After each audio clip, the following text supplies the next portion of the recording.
say, man, my stomach is bubbling. I just watched some boo-boo. But I'm gonna welcome you to the real. That's all I can tell you. It's the war zone. I got my good friend Donovan Sadiq, the Nubian queen Demetra Kaye, and I am the 5-star general. Say, man, my stomach hurting right now, man. My stomach is hurting, man. Say, man, I want to welcome you to the war zone.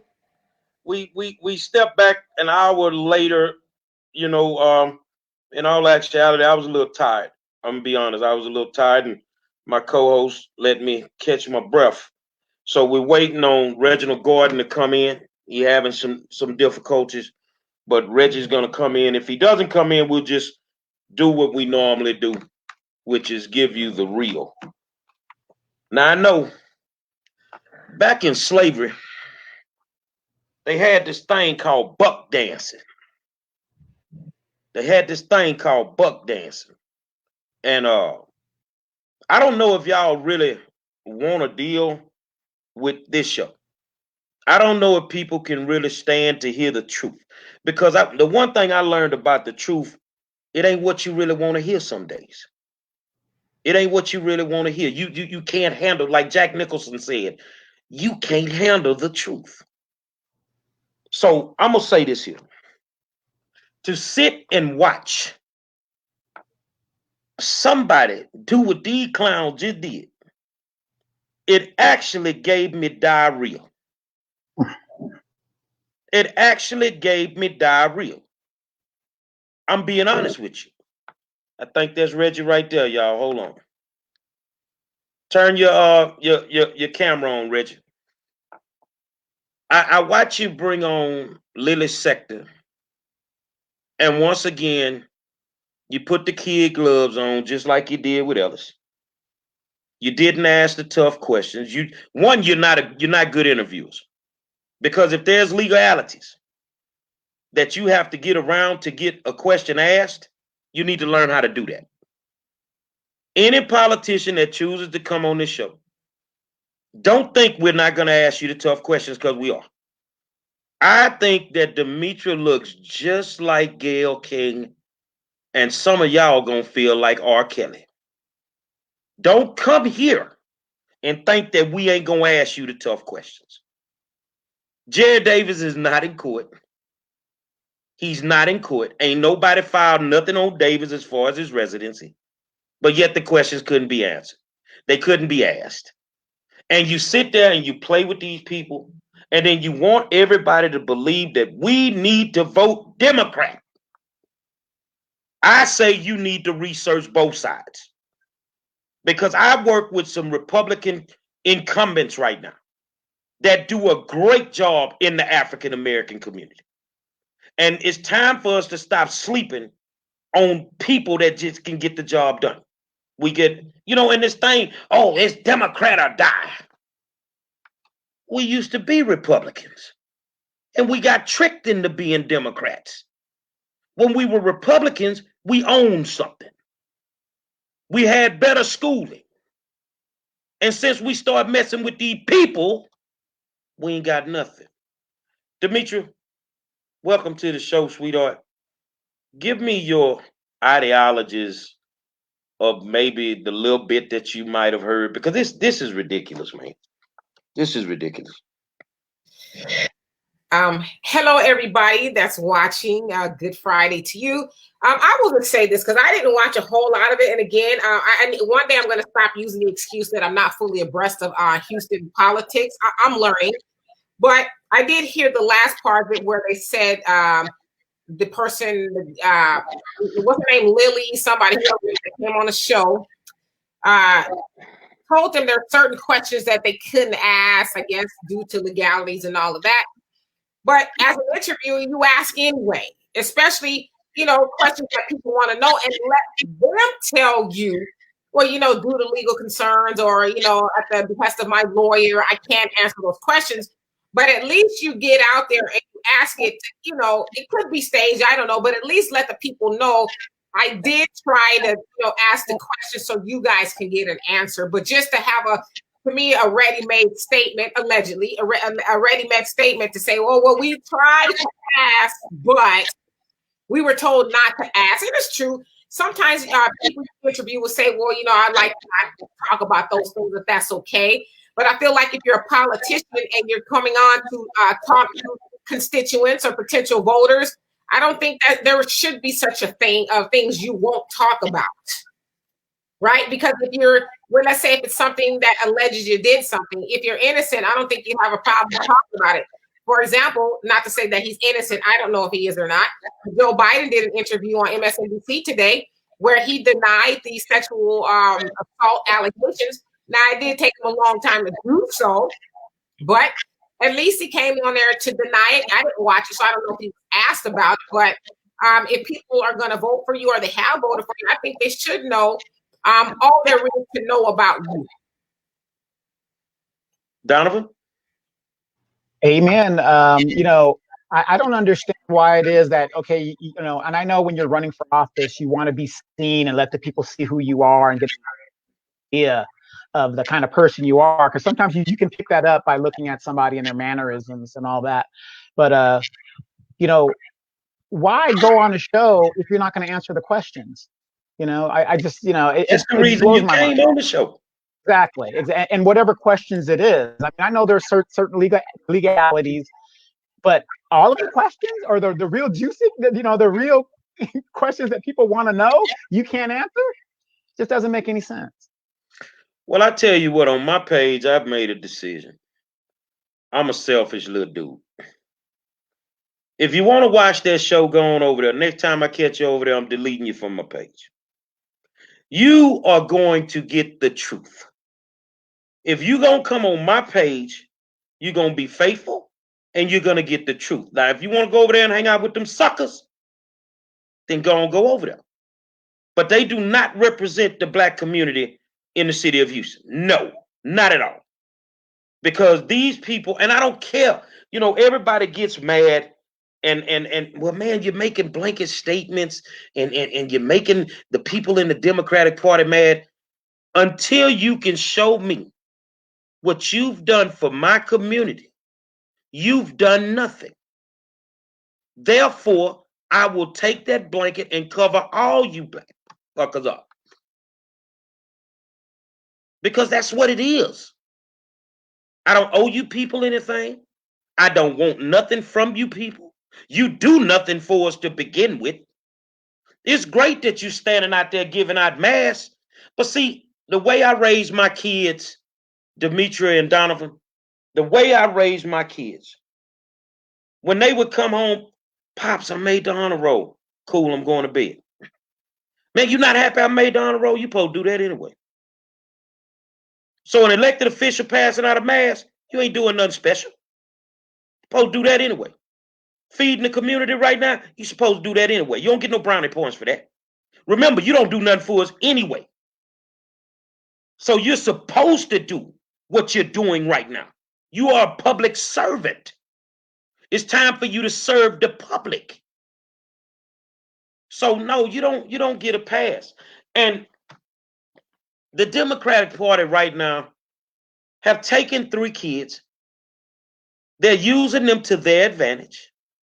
You've given somebody a platform, a microphone, a couple of shirts, and maybe a couple of dollars. And what you're doing is tearing up their reputation. You're destroying their character. But if you don't care about your reputation and character, then why should we? Maybe you didn't have any character to begin with. You see what I'm saying? I just feel that when it's all said and done, we have not moved the needle on the Democratic side in 60 years. 60-something years since the Civil Rights Movement. We've not done, I don't care what they say they did. It wasn't enough. You had 60 years to do some things and you didn't do it. My neighborhood looks the same way it did when I was a kid in high school. And that's 34 years ago. And some of these people been sitting in office for 34 years. Yes, they need term limits. They definitely need term limits because a lot of these people just need to go like yesterday. They need to go like yesterday. And I could swear that Biden and even old Trump has been asked questions when an investigation was going on. So why can't you answer them? And if you're a politician and you don't have thick skin, now this is the one thing that I liked about Obama. I didn't like very much. He had some very thick skin as an elected official because he got called the N-word, he got called monkeys, all kinds of things. But he went to work every day with a smile on his face and he dealt with it.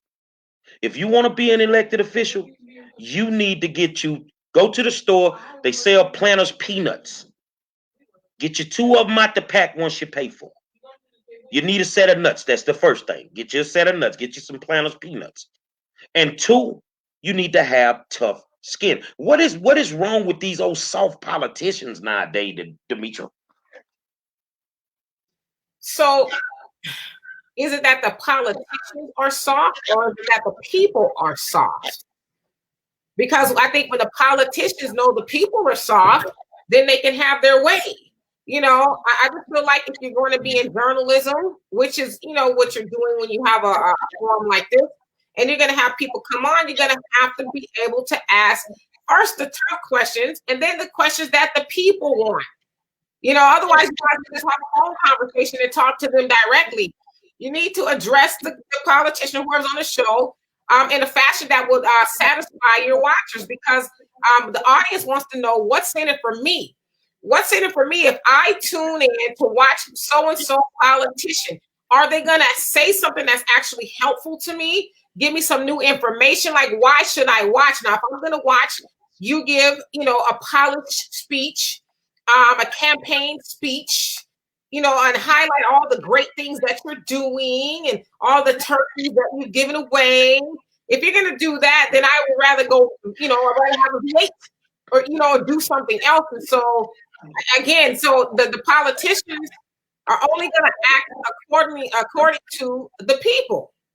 If the people are soft, the politicians are going to fall in line. Now, if the people are going to hold them accountable, or somebody's interviewing them, I'm going to play hardball as they do on Chris Matthews' show. I haven't watched in a long time, but somebody's going to play hardball. It's really just to get the questions that people want to know answers to. But, it does make you wonder, well, why would you agree to an interview like that? Most people wouldn't agree to an interview where we're going to talk about all the things that make you look good. And it's not necessary to say you're going to have a got you interview. A got you interview is when you set people up. But I want to ask the stuff that people want to know. What happened to the X amount of dollars that was supposed to go to this and that and the other? You said you were going to do this, but you didn't do this. So, people want to know those things. Donovan? Well, it's just weird. Let me mute my microphone. Yeah, it's just weird that around the nation, we have the same issues when it comes to these politicians. Now, I find it really weird that when a politician runs, the first thing I do is I go to their website and I kind of read it to see what they stand for. And we have a city council election coming up, and I noticed that the person that's running for District 1 in my city, I said she had on the platform, she had nothing on there. And so I go on my show, and I let everybody know, hey, this person isn't saying one thing. There's nothing there. She said, it's just like Jerry just said, she gave out some masks. She's been in the community for 30 years. What the hell is this? A popularity contest? Is this high school government? This is real life adult stuff. And so the minute that I put her on blast, the whole Democratic Party of the Inland Empire would just let me have it, which is fine. Like I said, I know what's going on. But don't you think that people need to know that you stand for nothing?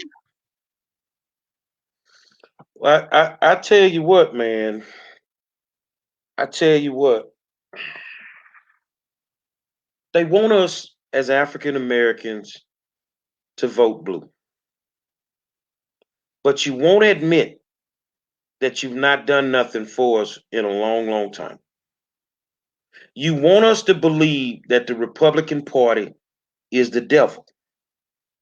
But in my community, I deal with Republicans, the Kubashes, the Mike Knoxes.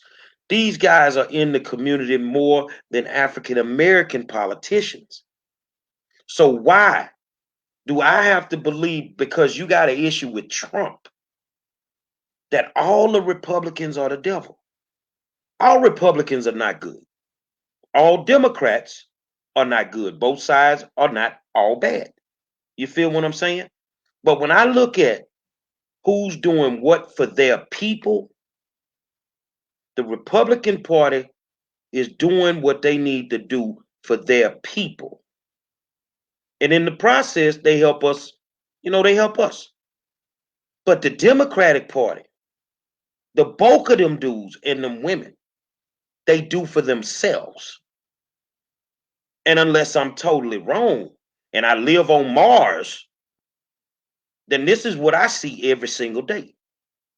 So no, me as a voter, I want to research every candidate on both sides of the party lines. And if this is the race that I have to decide, then that's what I'm going to do. But it right now, I'm telling y'all, and it's just Monroe, it really ain't a tough decision in a lot of these races, man, because it ain't Democrat. I'm sorry if I hurt your feelings. I don't care. But it ain't Democrat in some of these races. I just can't rock with them like that. I can't rock with them. So if you plan on coming to the war zone, I think Demetra will be very cordial. Donovan will be very, very nice. Gary Monroe will be respectful, but your ass gonna get them tough questions. And if it ain't what you want, don't book this show. We don't buck dance on this show. We don't sell out on this show. I am sorry. These people deserve to hear the truth. And that's what it is. Reggie, can you hear me? Reggie? Reggie? I don't think he can. He's not here. I can't. We can't hear Reggie. So we'll keep talking about this discussion. So let's talk about some of these. I think that people get politics a little twisted. They're so caught up on Trump. When I run up on some of them, I ask the question, well, we know who's running for president, but who's running for Congress? Who's your U.S. senator? They don't know. Well, hold on. Ain't y'all watching every day in Washington? Big Daddy Trump can't do a lot of things because they won't let him do it. The funny thing is, you ask them who's their state assembly member, somebody that's directly affects them. Who's their, supervisor? A lot of people have no clue. Go ahead. I'm listening. I'm put some of these people's questions up. Yeah, a lot of people they have no clue how state government works. I mean, it's great if you know who the president is and your senator, and you should know who your senator is, of course. But local politics is what matters to you and affects you directly. On the local level, and we need to talk about y'all local level one day too. On the local level in the city of Houston, they turned the county blue 2 years ago. They turned it blue. And ever since they turned it blue, the cost of living went up. Crime has gone up. Gang violence is at all-time high. And the stuff that I'm naming, nobody seems to have solutions for the problems. But we still need to go out there and vote Democrat. You have a mayor who seems to always be caught up in some type of corruption. But we support Mayor Turner. I don't rock with criminals. I don't rock with him. And that's what it is. But we got to support him because he's black. Why? Why? Because he's black? It's not going to happen. It's not gonna happen. You know, it's funny how you say like 2 years ago your thing went blue. 6 years ago, the 41st district went blue for the first time in 20 something years out here in California. And in those 6 years, where Demetra and I live, it's called the Inland Empire. It's 60 miles outside of LA, a bunch of little towns out here. They now call it Corruption Empire because everything out here has now gone. Demetra, how many federal investigations have there been out here? I mean, it's just been like the wild, wild west out here. Democrat. Yeah, there's been quite a few. I hate to say it, but corruption and politics they're synonymous. They go together. They just do. Everybody, well, not everybody, but a lot of people can be bought. Donovan always says it's not that they've sold out, they just bought in. You know, okay, fine, here's my price. What do you want me to do? And when do you want me to do it? You know, because you ever notice too, a lot of politicians that are doing the buying in, if you look at let's say their financial records before they became a politician, a lot of them were in financial dire straits, whether they were in foreclosure, they had bankruptcies, you know, they was driving a hoopty. And then pretty soon, once they, you know, get onto the seat, you start seeing the Gucci bags show up. And, oh, that's a mighty fine Lexus you're driving. Weren't you driving a Volkswagen last week? And all of a sudden, the house is out of foreclosure. And, you know, so for me, those are visual signs that a lot of people don't pay attention to, because out here, I think city council people get paid upwards of $2,000, $1,000 in cash, if you will, and then $1,000 more in stipends. And so, and a lot of them don't have jobs, but all of a sudden it's like, all right, you're doing it kind of big there, you know. And so, like, obviously you're getting some money from somewhere, and then you notice that all the policies and the laws that nobody wants, but that certain developer wants, all of a sudden those things start to come to pass out here. It's warehouses. There's warehouses everywhere. You have warehouses in high-end parts of the city. You drive out of your driveway, your $700,000 home, and there's a warehouse right across the street. And there's trucks, you know, lined up on the streets. And so the people don't want that, but the developers do. And so a lot of times politicians are they just buy in. You know what? I'm not even going to try to save the district or whatever. I'm going to save myself. And I'm going to take all the money in the process and get all the things I want.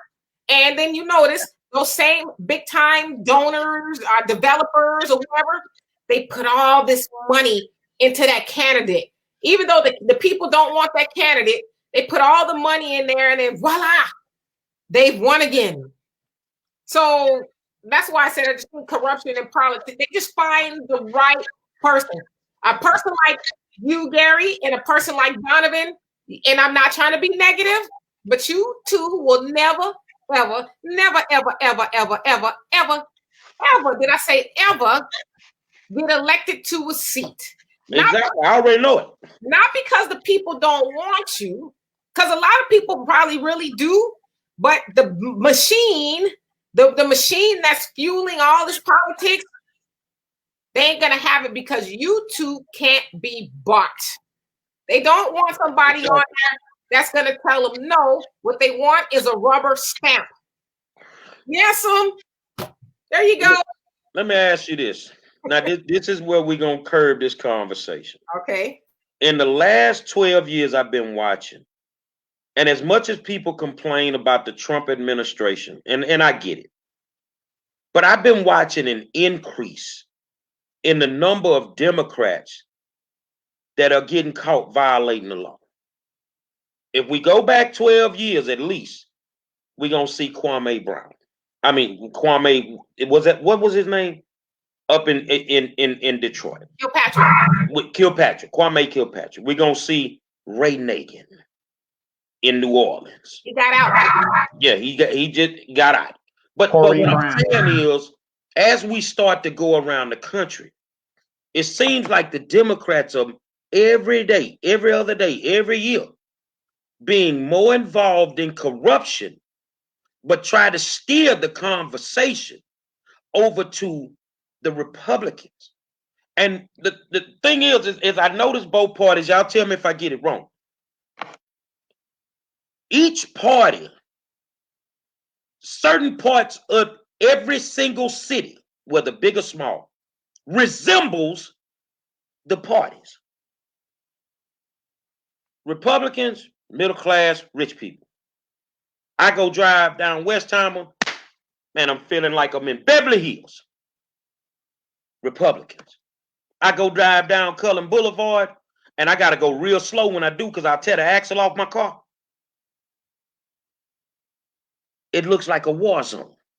Why is it, since the Democrats are doing such a great job, why is it that in every major city in America, all of our neighborhoods look the same? We all have the same problems because y'all all running the same blueprint. Donovan? I mean, you hit it right on the nail. Here in Orange County, which is like, there's a TV show about how Orange County is, it's a high-end area. And for years, it was Republican, just went blue 2 years ago. But of course, there's a lot of white flight going on that, things are changing and gentrification. But absolutely, a longtime not Staples Center, the Forum, Inglewatts, as we call it out here, gentrified, moved all the Black folks up out of that neighborhood. These people are sitting on $1 million Cracker Jack houses. $1 million. Who represents that area, part of that area? Maxine Waters. How much is Maxine Waters worth? $80 million, they say. And you know what, Donovan and Demetra? I'm looking at the comments. For some reason tonight, they're not popping up, so that's why I can't post them, y'all. Why is it every time we get into a discussion like this here, the first thing the Black people want to say, well, the Republicans doing it too. But the Republicans taking care of their people. The Democrats ain't taking care of their people. Mm-hmm. Like everybody got mad when Trump said those things about Elijah Cummings in Baltimore. He said it's a slum. It looks horrible. It's dangerous in Baltimore. Black America went crazy. Well, hold on. I done been through Baltimore. Ain't nothing Trump said was a lie. He also said we send money down there every year. So if y'all not getting no money, you need to talk to your representative. And we got to think about this. Elijah Cummings got elected to that seat in 1993. Trump got elected in 2016. So you mean to tell me Black representation of that area, and it looks like that right now? No, another thing I noticed, Demetra, that when gentrification comes through, think about it, and you push the Black folk out the ghetto, you go create affordable housing in somebody's suburbs that was just perfectly fine before you did it. Then 6 months after you do it, it resembles where they came from. Wait, have you been to Moreno Valley? It's a blueprint. Yeah, Jerry, have you been to Moreno Valley where I live? Is that exactly what happened, Demetra, with the gentrification out here? Everybody from LA has moved out to where I live, which is where our Air Force base is. There was nothing out here back in the day. And all of the trouble in my city, because Black folks, we ain't going to move into the old part of the city. We want to move into the new part of the city. The ghetto bird, all the carjackings, everything is happening that has never happened over here before. When you see all these license plates, they say Long Beach, Los Angeles, Culver City. All the problems now are here in my city. So you hit it right on the nail. You know what's crazy? Y'all bear with me. I've been eating all day. Is we don't want to admit that's what's going on. All we want to keep doing, and I'm watching the comments even right now. But the Republican, it ain't no but. Stop worrying about the Republican Party and get your Democratic Party together, man. Get your Democratic Party together, man. Well, the Republicans still too, I tell you what, they good at not getting caught. Because y'all keep getting caught. You're getting caught on the local level, the state level, the national level. And the whole time you're doing this here, you're not being public servants. And it's the old cliche to me, black man, white man. I can't worry about the white man. I got to deal with the black man every day. And you can't keep blaming all your problems on the white man when it's really the black man that's screwing you. Miss Kaye, you seem like you got something on your mind.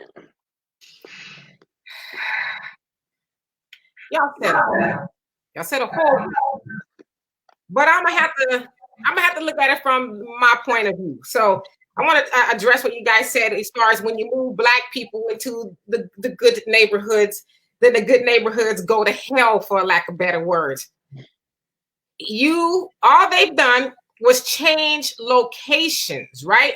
Exactly. With the same mindset. And so whoever's providing these public housing or this free housing or whatever it is, why don't you start some programs that help people change their mindset? You know what I mean? Exactly. Just because I changed the addresses don't mean I changed my mind. And so, like with Democrats, if they're really interested in black people, since we're talking about black people here, if they're really interested in helping black people do better, implement some other things. Don't just give us free housing.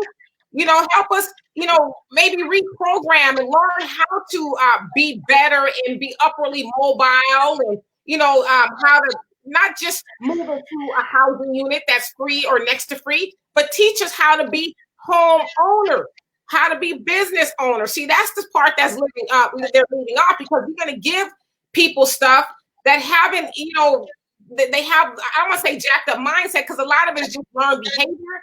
But we need those things. We need to figure out how to reprogram the way we think, because we're always going to take that mindset with us wherever we go.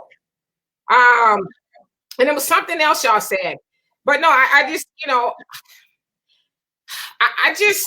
I think black people, I know we need a lot of help, not just giving us things, whether it's some food stamps or cash aid or housing. We need to be built up from the mind up, not just physically. We need to have a whole paradigm shift of how we see ourselves, and basically learn how to do for self. But under a lot of these programs, you're not doing for self. We're just medicating, putting a Band-Aid over the problem of the systemic racism and institutional racism, which is why we need public housing, because a lot of us are shut out of fair loans and housing and all that other stuff. So I hear what y'all saying, but I can't blame it all on black people that we move from one neighborhood to the next and say, oh well, there goes the neighborhood, because that that's a little bit how can I say this, misleading, if you will. I'm gonna say this that's why this program is so important, because when you bring elected officials on here, the first step is holding them accountable. Just like you done heard me bash Rodney Ellis, am I correct? You've heard me just get in him. Okay, so did I help the hood? No, because I have to have an end game. So I ain't gonna just keep talking. Eventually, I gotta sit down with this man. And when I sit down with him, I'm not sitting down to talk about what I bashed you on. I'm here to solutions to what I was talking about. This is what we need done. You see what I'm saying? But I think that people have to understand, when you take all this free money, whether it's low-income housing or this free money, it's something else attached to that. Now, Democrats, tell me if I'm wrong. Do you create programs to keep poor people poor? Do you create programs to keep them dependent on the government? This is what you were talking about. So instead of giving me, I don't want your free housing. Can you put some resources in the neighborhood? Can you build something and increase, the economic value of the neighborhood? Can you put some jobs in the neighborhood? I can go make my own money. I can find me somewhere to live. I don't want your free money, because I know it's something else that comes with it. And the thing that comes with it is I get to keep being poor the rest of my life. Demetra? And can you really be at home, or is it really your home and you can't do what you want? You know, thinking of the movie Claudine. Remember when her worker came over? She couldn't have no man. She couldn't have an iron. She couldn't have this. It's the same thing with public housing. You can't do all you want to do in your home. When you at home in your own home, you could do what you want. And so that again, that caters to the mindset of I'm not really free. You know, I don't have any real ownership here. So if I come from an environment where I don't care about things, I'm just going to bring that same attitude to my new home, no matter where it's at.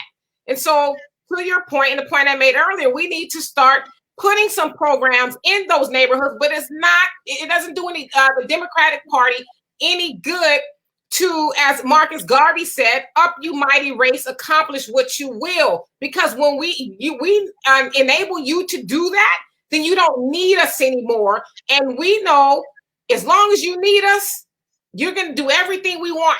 When you talk to most Black people, and the first thing they'll say about Democrats is, oh, they're for the people. Oh, they help people. I swear, oh God and 12 disciples. That's probably the number one thing they say. Oh, they're for the people. Oh yeah. Well, what do?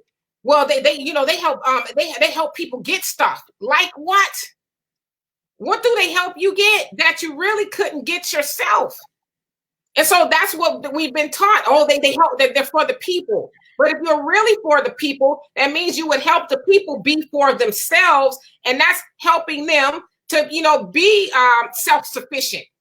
But it doesn't serve the Democratic Party to do that. Otherwise, they are shit creek without a paddle. If they teach us to be on our own without them. Donovan Sadiq, let me say this, and then I want you to chime in.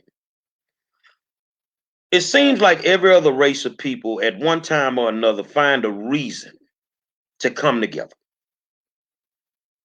They find a reason to come together, but they put their people first to figure out what's best for them, what they need to do, and where they need to go. Why does that seem to be a problem with Black people? Okay, I'm just going to give you a honest answer that I think is one of the main problems.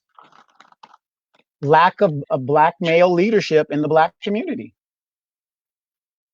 It seems to me from the time that the Black woman bought into the I don't need a man, which the Now movement was the freedom of the white woman separating herself from the white man, and the Black woman said, me too. That was the start of the whole thing. And we've raised a whole generation of young men that won't stand up because, and I'm not making excuses, but some of us don't know. We don't even know what chivalry is because a woman's been raised. I don't need no man to open no door for me. I don't need no man, we're on that stuff. So if we don't have strong leaders, then, a good example, like on their show earlier today, Demetra and I were joking and stuff, but if a Black man tells you to stay with your butt in the house, the sister ain't even listening. She's just, I'm doing my own thing. So when you got the diversity, the diversiveness in the community, we're not going to go anywhere because we lost respect for each other. Demetra, what does, if you could build the perfect Black politician, it's for both of y'all, what would that person embody? Well, for me, when I think of a politician, I think of somebody that should be a leader. Now, a leader is not someone that barks orders and says do this, do that. A leader is, let's go. We're going to. And a leader also duplicates other leaders. They teach other people how to do it too. And so for me, a good Black politician would really be for the people. Ask the people, what is it that you need? Now, don't just ask me because it's election season. I want you to have your notepad. I want you to take some notes, and I actually want you to go and put some things to work. I want you to actually be in the community. Don't come out when it's election, you kissing the babies and handing out turkey. I want to be able to take out the garbage and check the mail and see you walking the neighborhoods and checking on people. I want you to know people by their names. And I actually want you to care. If I say, listen, my street it's garbage everywhere. I want you to help us. I don't want you to do it by yourselves, but I want you to get with us to figure out a good action plan that we can put in place to make sure those things are taken care of, not just when it's election season. I want to see you as much as I see the mailman. And I want you as a Black politician to know that it's not just your job to stay at the desk pushing papers, and doing the will of your donors. Your job is to do the will of your people so that you can get elected again. That's what I would like for me would be a perfect Black politician and be Black first, regardless and unapologetically. Now, this is the second part to your question. Let's go back when we had all the presidential candidates. Which one of those African Americans fit your criteria? You talking about this election cycle? This election cycle, when we had all the candidates, the Kamalas, the Cory Bookers, and which one of these Black politicians that were there actually fit your criteria? Is this a thing like I have to choose, or?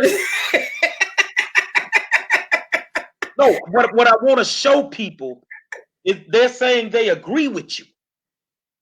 Okay, so if we had all these people in the pool again running for president with the Yangs and all of them, but let's look at the African American ones. None of those people fit your criteria. None of them. I don't care what nobody tell me. So now, this is the question for you, Donovan. Let's look at what we got left in all the races. Which one of them fits the criteria? You got me on that one. So let me hit you because you're from Cali. Yeah, you got me on that one because Maxine Waters fits your criteria. Yeah. Well, you know what? Well, you know what though? I'm going to answer it this way. Why do we always have to wait on a politician to do what we know needs to be done in the community? Exactly. There was a person that ran for office, I think it was 4 years, Demetra, and this guy had the city take $500,000 and do street repairs. He had a crosswalk put in, and he did all of that through the council member that had the seat, because the council member didn't know what the hell they were doing. So he went in there and he got it done. But unfortunately, for some reason, the guy that gets the stuff done doesn't get elected. Okay. So, Demetra, somebody said Cory Booker. Can you please enlighten them about Cory? Now, if you from where Cory from, you might want to listen right now. So, Cory Booker, can you? Because right now, we just going to call a spade a spade. Y'all from Cali. Where you originally from, Donovan? California. You from California. Demetra, you originally from Cali? Okay, so Donovan, we need you to be from somewhere else. Okay, I was born in Louisiana. So okay, so let's you gonna rep Louisiana. I'm gonna rep Texas. Demetra's gonna rep Cali. Tell me why Kamala Harris, Demetra, should be reelected. You're asking me to tout that of Kamala Harris? Yes. I don't have a reason. Okay, listen, I'm speechless. I would have never. That's a trick question. I would have never voted for Kamala Harris. First of all, if I was going to vote for Kamala Harris, I might as well vote for Joe Biden, because both of them were tough on crime, and we know tough on crime means tough on Black people. So there's no way I would vote for Kamala Harris, and she was Black. She was only recently Black. Before, you can go Google it. And when she became a senator, it said the first Indian American senator. But then when she started to run and run for president, then she became Black. Of course, she went to Howard, and that's when she kicked her campaign. Just a whole bunch of smoke and mirrors. But Kamala was very adversary to Black people. And for those of you guys don't know, she started the truancy program in up north. To where it locked up disproportionately Black parents for their children missing school. One of those ladies, her name was, I think, Cherry Peoples or something like that. She went to jail because her child missed school, but her child missed school because she was sickle cell anemic, and the school knew that, but for whatever reason, they didn't communicate that with the authorities, the DA or whatever. So they came, and the lady said, "You would have thought I murdered somebody." But the press was out there. I was, taken away in handcuffs and jailed Now, it was also said that if your child missed too much school, you had to pay $1,000 fine, and if you didn't have the money, you go to jail. Now, then, of course, when that all came to light, she says, "Oh, nobody went to jail." And of course, when you're a liar, people come out and say, "Well, oh yeah, here is my bail receipt for me going to jail due to what you did to me." Also, out here in California, you guys have probably heard of the case Kevin Cooper. Kevin Cooper was said to be this notorious murderer, right? It said he escaped, which he did. He escaped from Chino prison, and while he was escaping, he killed this white family in Chino Hills, where all the DNA evidence and the testimonies and all kind of stuff says he didn't do it. And this man has had so many 11th hour appeals where he was going to the death chair or the gas chamber, and Kamala could have at least given him an opportunity to prove his innocence, and she said no. Now, luckily, Jerry Brown, the ex-governor, and a couple other people said, "No, we're going to give him a DNA sample because this man looks innocent, and if he's not, at least we won't send an innocent man to the gas chamber." Then she finally said, "Oh, okay." So she has been horrible for Black people. And I'm going to say this too, because people are floating her name around as vice president. If he puts Kamala on the ticket, he did. Well, not only that, but now you got two tough on crime individuals in the first chair and the second chair, first command and second command, two tough on crime people. Do you want those people who did things that were hateful to Black people running the country? Don't ask me to talk about Kamala. Okay, so let me go to Donovan. Now you ain't from Louisiana. Donovan, you there or you froze? He'll come back. Okay, because I got the question for him. I agree with you on Kamala, but I tell you what, when she came through Houston, she was a rock star. They were loving her, and they ain't know. They were probably worshiping the devil. Didn't have a clue because they had not done the research on these people. They had not done the research on these people. I don't think it's anybody that can ride that ticket with Biden that could just push him over that hump. I think Trump is too strong. I just think Trump, while they've been sitting around fighting, trying to impeach him, knowing they couldn't do it, them people been working on the slick. They've been working, and they've been doing what they were supposed to do. So now they scrambling. You got Joe at the last minute, and it looking a certain way. But people need to understand. I don't think they got the firepower to pull it off. I don't think they have the firepower to pull it off. And you know what? I'm gonna say this about Trump. See, people say, "Oh, he's a racist." I can respect him for being who he is. Watch this. Imagine you standing at the bus stop every morning, and you walk up to the bus stop, and it's this white guy at the bus stop, and one morning you walk up, and he steps on your foot by mistake. Well, you kind of just look at it like, okay. So the next morning you go to the bus stop, he step on your foot, but he step a little bit harder. You're thinking, hold on a second. That might not be a mistake. So the third day you go to the bus stop, he step on your foot, smash your toe, squirm his shoe, look you in your eye, and call you the N-word. What you feel? Let me tell you what you should feel. The first two times you didn't know who he was. The last time you knew exactly who he was.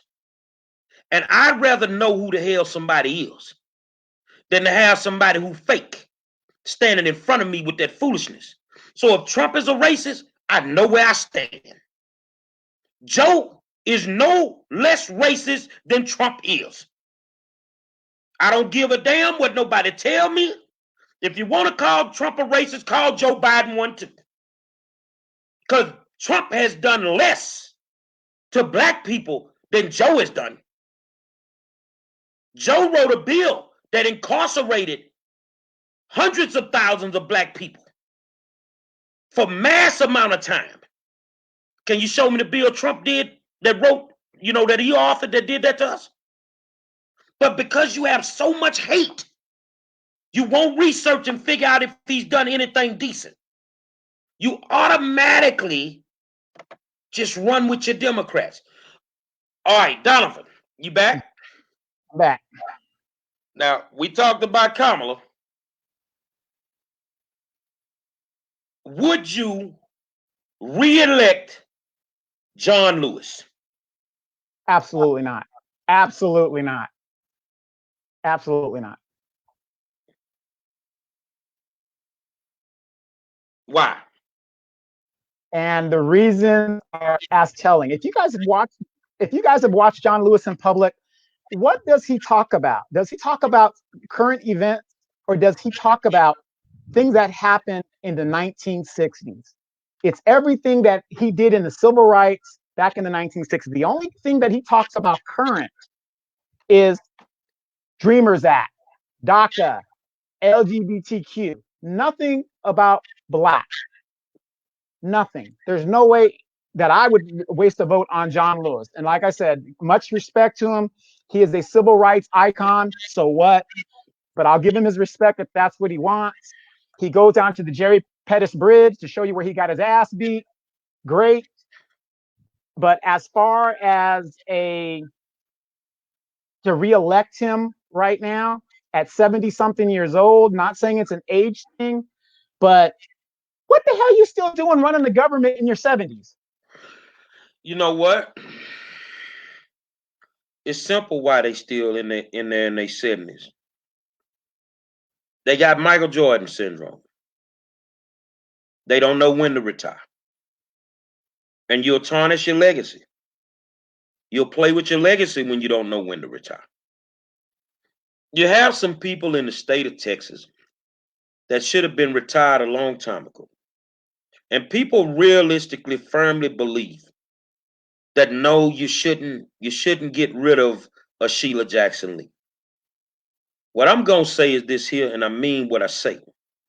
The biggest problem we got, especially in the state of Texas, we don't know how to pass the baton. We don't understand that we've done our time. And it's time for you to train the next quarterback.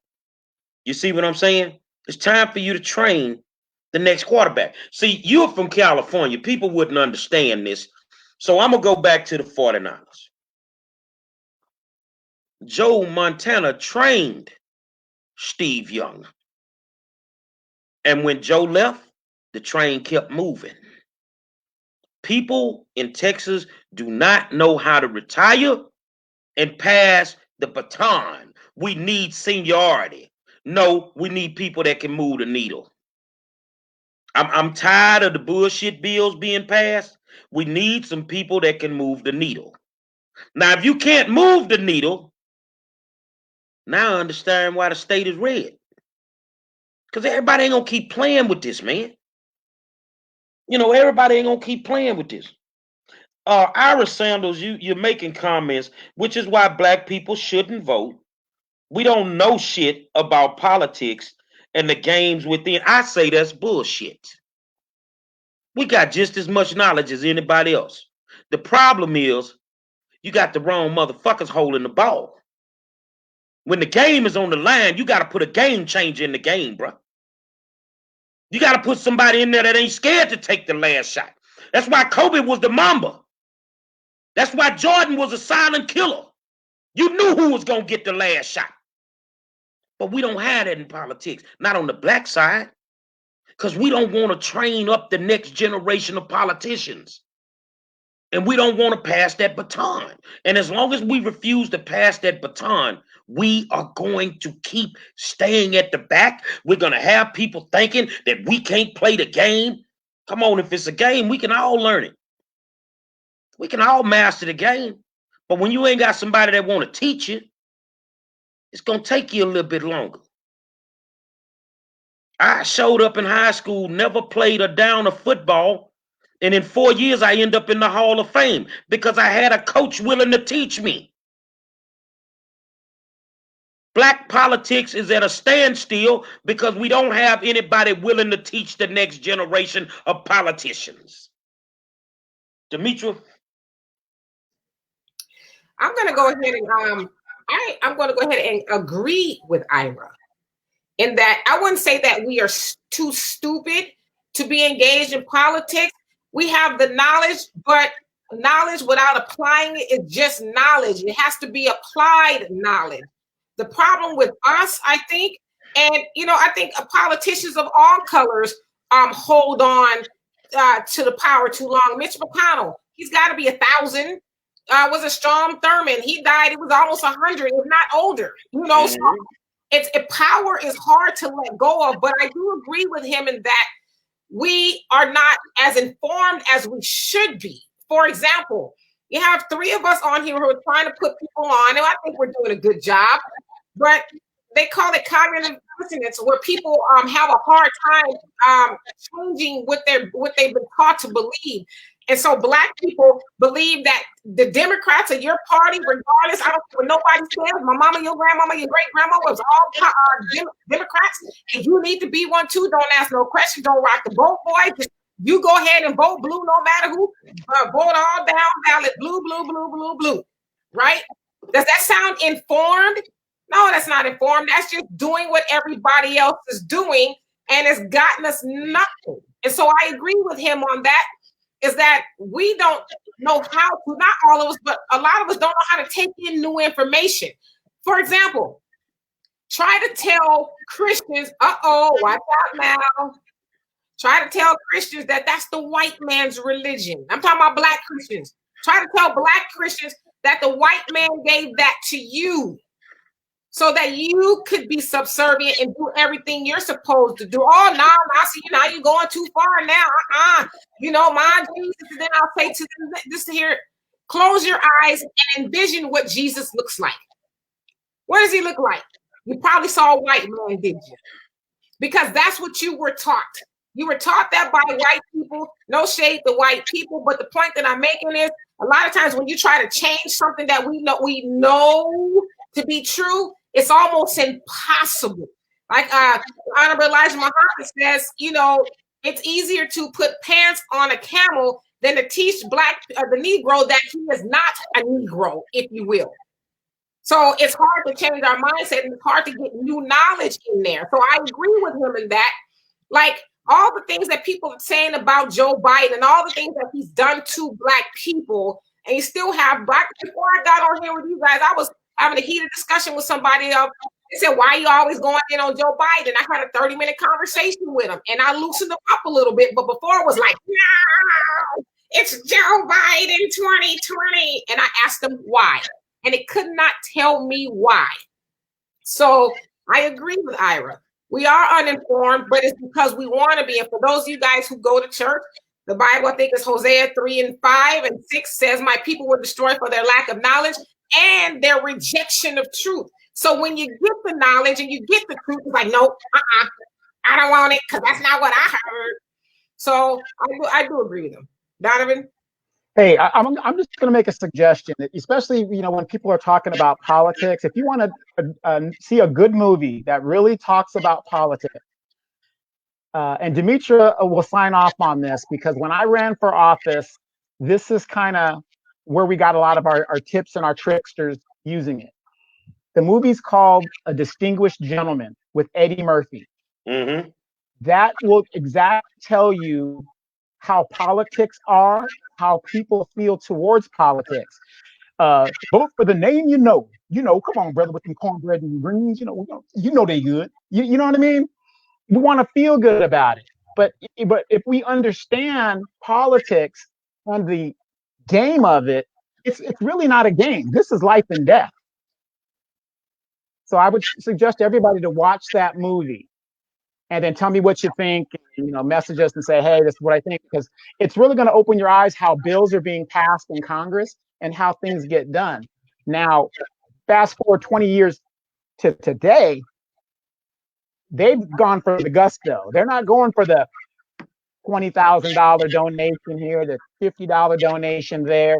Right now, while you guys are sitting at home watching this show and you're watching your Netflix later on, whatever, massive transfer of wealth is taking place. They don't talk about the $1.5 trillion that was snuck to the Treasury Department that didn't get any news media. $1.5 trillion.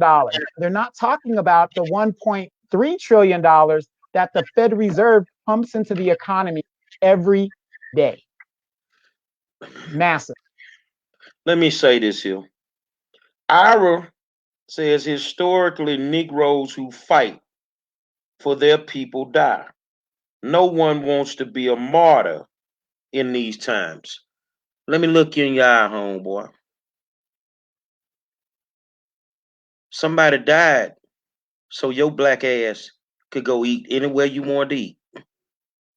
So I know that's like a slug at me, but let me tell you why I'm not afraid of dying. Real simple. I got to die regardless. And if I got to die fighting for my people, then that's what I'm going to do. Do I want to be a martyr? Am I doing this because I need somebody to like me? No. Let's not get it twisted. See, first of all, I'm a fat boy. I live by different philosophies.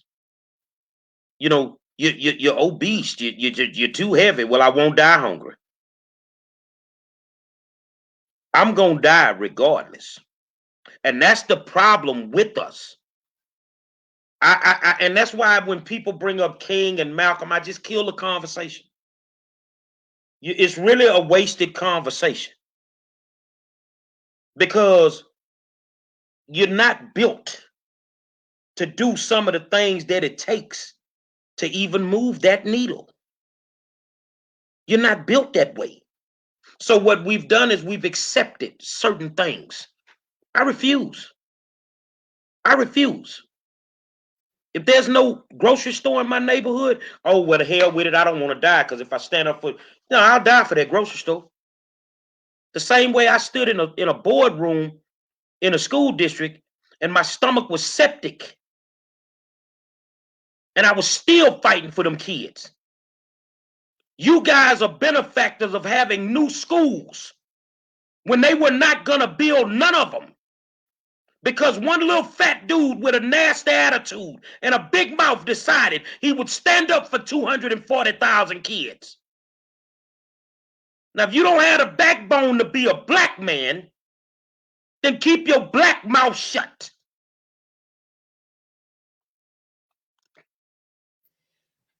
Let me just I ain't in my feelings. No, hold on. Let me take care of this dude. Okay. Wait. Digress, homeboy.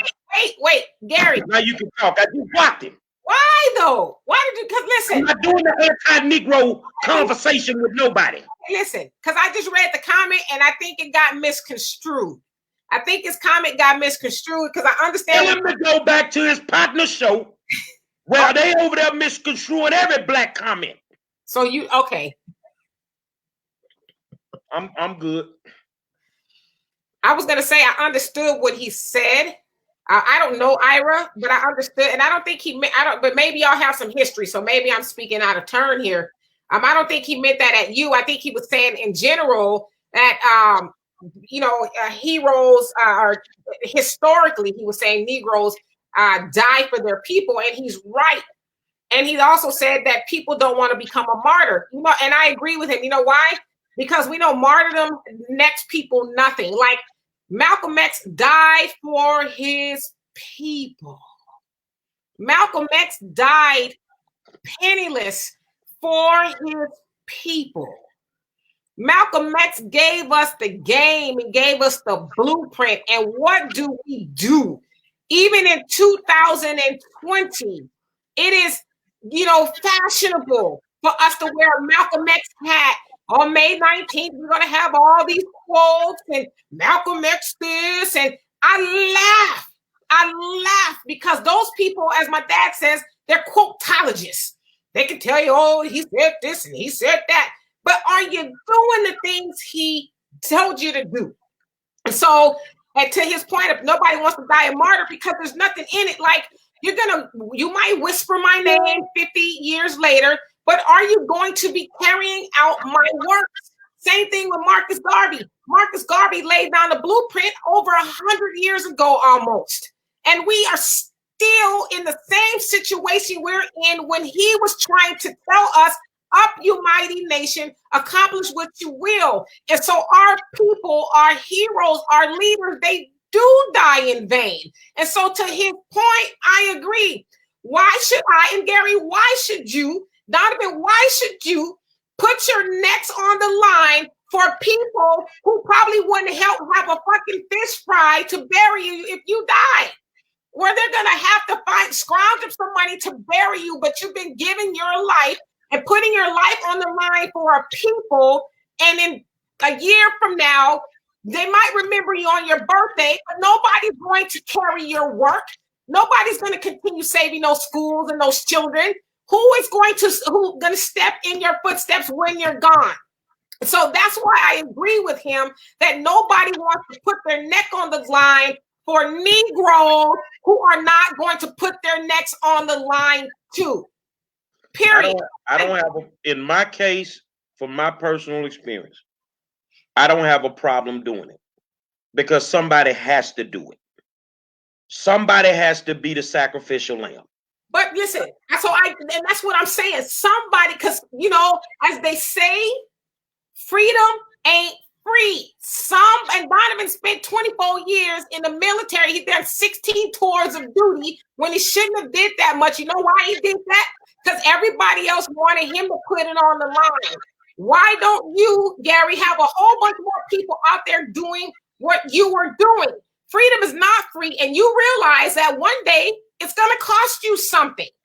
But it shouldn't just cost you. It should be a whole lot of other people out there doing what you're doing. We're tired and sick and tired of burying our good leaders, people who are actually doing the work. Like, we should never have to bury Nipsey Hussle for whatever reason. That man was doing the work.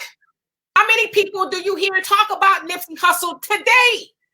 Unless you're just this big time fan, how many of these checker flags do you see flying around? How many people do you see putting Nipsey up every day? You don't see it no more. You saw it right after he died. People are going to forget about Nipsey. They're not everybody, but you're not going to see everybody the way they were when he first died. So the point that I'm making is we have all these fallen heroes and we are not continuing their work. And it's sad. And so I got what he was saying. I don't think he meant that toward you. He was just saying basically nobody wants to put it on the line. They want you to do it. And that's okay, because I don't mind doing it. See, that's the thing. I don't mind doing it because I get what you're saying. I know for a fact that I gotta die. So while I'm here, I'm gonna raise a little hell. I don't know where I'm going when I die. But I tell you what, with the work that I've done, and I don't do it for the accolades. I do it for the kids. I do it for the community. I do it for the seniors. And honestly, when I get sick, this is the part I love. And I go in the hospital, and last time I went in the hospital, people from all over the country gave me my flowers.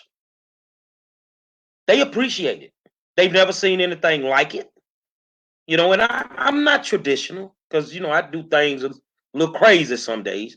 But the thing is, that's what it's going to take. If there was no civil rights movement, if there was no dogs, if there were no water hoses, nothing would have got done. Somebody had to die. They had to. And I agree with you. Nobody's carried on the work. They haven't carried on the work. But in order for us to be able to sit here and do what we do today, somebody had to die. Say everything we ever got as a people, we either had to fight for it or we had to die for it. Why we need to change the blueprint. And bottom line, it ain't hard to walk into City Hall and hold the mayor accountable. It ain't hard to walk in and hold a city councilman or alderman accountable. And what this started off as tonight, why is it so easy when we put them on these programs that we refuse to hold them accountable then?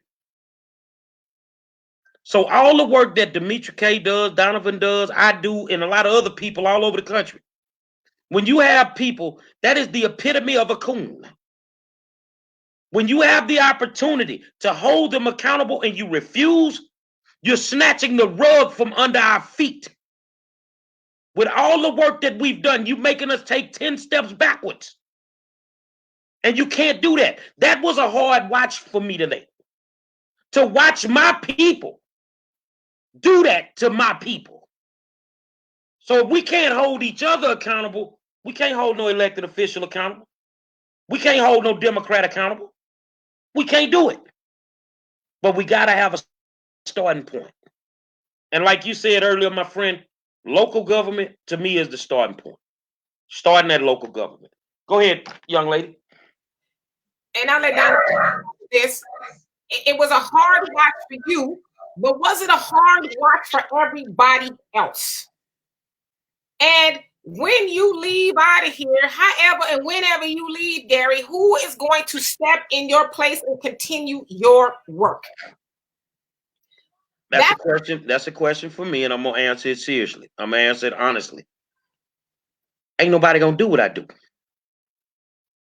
and I'm gonna tell you exactly why. And that's when you become a martyr, and if martyrdom, it will be in vain. And that's the point that he was. Let me tell you why they can't do it.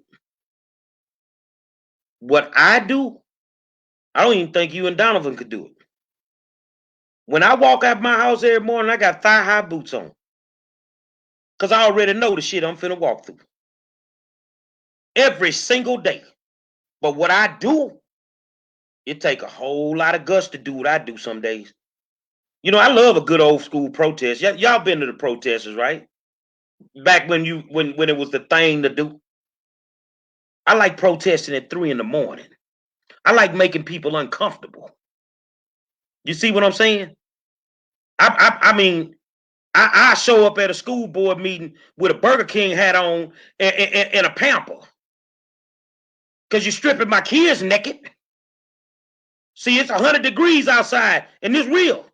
Miss Demetra, I like taking the chains and chaining myself to the fence at the school board. At the school board office.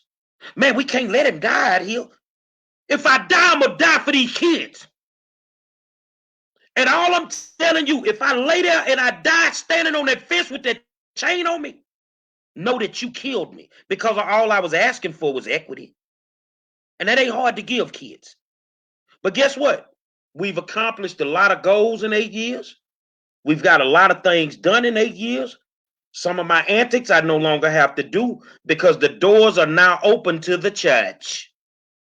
And now I can have a conversation with the pastor. Yes, ma'am. Go ahead. I'm sorry, Don. I'm going to tell you, Miss Demetra ain't chaining nothing to the fence. I'm going to tell you why I ain't going to change myself to the fence. Because after they move my corpse and, give it to my loved ones, they're going to go on about business as usual. Because I know that there's probably not going to be a whole lot of people to say, well, let's chain ourselves to the fence. If there's this whole city has to change, they're not going to do that. So I got to save some of me for me and mine. But I think it's more effective when we try to teach our people there's other ways of doing that, like holding our money and teaching our own kids and, all of those things. But I'm not going to do that because the system don't care about me like that. So what? That's one less dead Negro I got to deal with. But to me, we should protest by teaching our people to do better. But ain't no way I'm going out to no school, no protest or anywhere if I don't have at least 100 people with me. You guys probably watched the news today, and it's all white people all over the country. Hundreds of them. They're at the Capitol here. They was out here in California. Open up the country. We want our country open up. It was hundreds of them.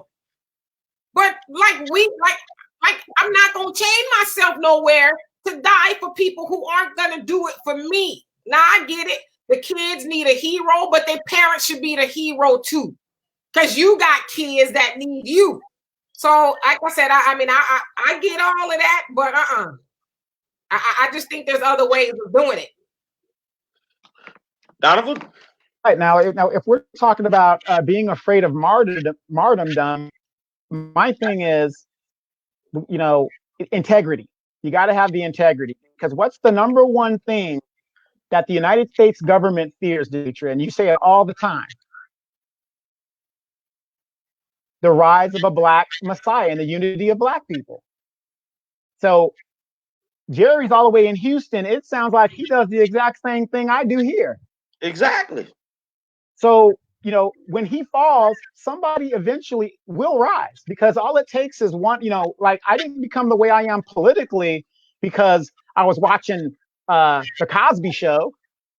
I was reading Malcolm X, and I was reading these things, and I was like standing up for what was right and integrity of my people. And if Jerry falls, hey, I'm a little immature right now. I'm 16. My time is going to come. Then I'm going to stand for the people. And then when my time comes and I have to fall, eventually somebody else is going to pick up for me. And hopefully they'll lead the people in the right way. But we can't be running around here and calling ourselves men, like your dad always says. You can't call yourself a man and walk among them if you don't act like one, right? So as a man, I'm going to lead my community. So, integrity, to me, that's the biggest thing, integrity. I'm not worried about how far I'm going to get. It's where I need to go.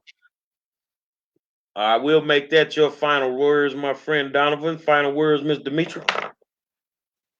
Well, as always, I like having a very spirited discussion with you all, but I saw here somebody says marching and protesting brings attention to a problem. I want more than attention, okay? That's like when I walk into the booth, I want to do more than just vote. I want that vote to grow some damn legs and actually go get me something for my vote. Our people have marched and protested. We even wore holes in every pair of shoes we got. The best way to boycott and to protest is to withdraw our money from this white supremacist economy that eats off of us to the tune of 97% of every dollar we own. That's when you get people's attention, when you start shutting down their economy because you're taking your money from it. But I don't need attention.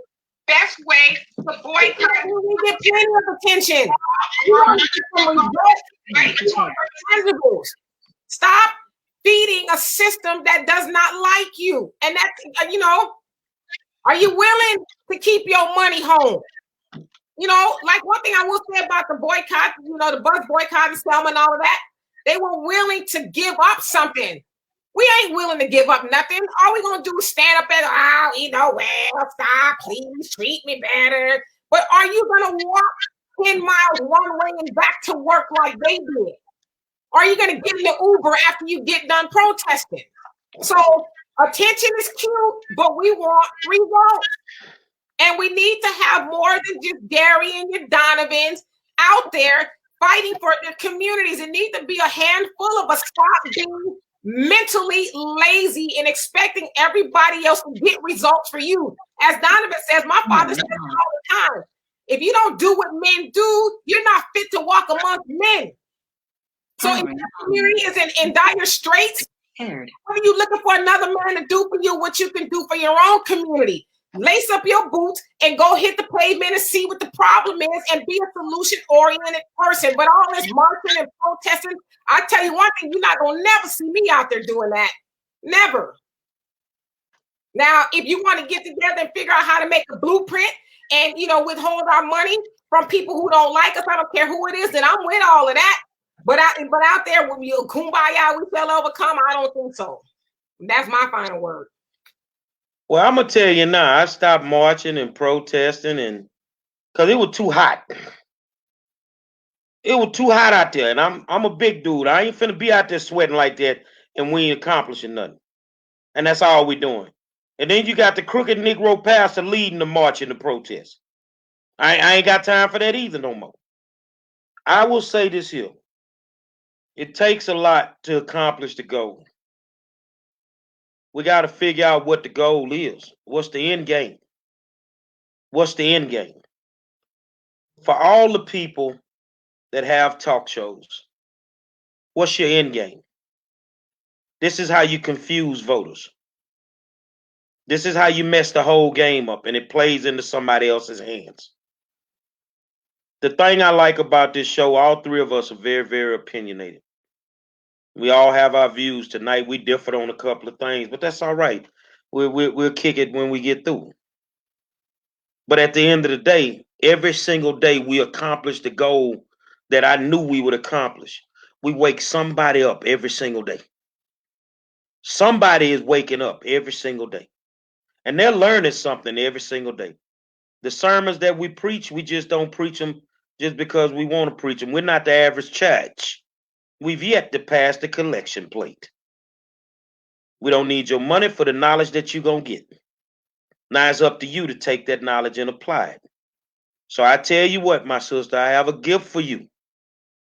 And tomorrow night, you get to sit with the Southwest Regional Minister of the Nation of Islam. And when I say this, a bad man, Dr. Abdul Halim Muhammad, for those that don't know what that means, you know him as Dr. Robert Muhammad. He'll be here tomorrow night. And the only thing I can tell you, you might want to get your seatbelt. Because it's that serious when the good doctors start unleashing the game. So whether you black, white, or whatever, he speaks in a tongue that everybody can clearly understand. He speaks in a tongue that everybody can clearly understand. So with that being said, you know, we have to wake up and we got to get ready to fight these battles, man. I want to thank my good friend, my co-host Donovan Sadiq, the Nubian Queen, Demetra Kaye, and I am the 5-star general, and you just been in the war zone. Tomorrow night, my good friend, and I go to war with him many days, the Southwest Regional Minister of the Nation of Islam, Dr. Abdul Halim Muhammad. When I say the minister sent a real soldier to Houston, he sent a real soldier to Houston. I holler at y'all, man.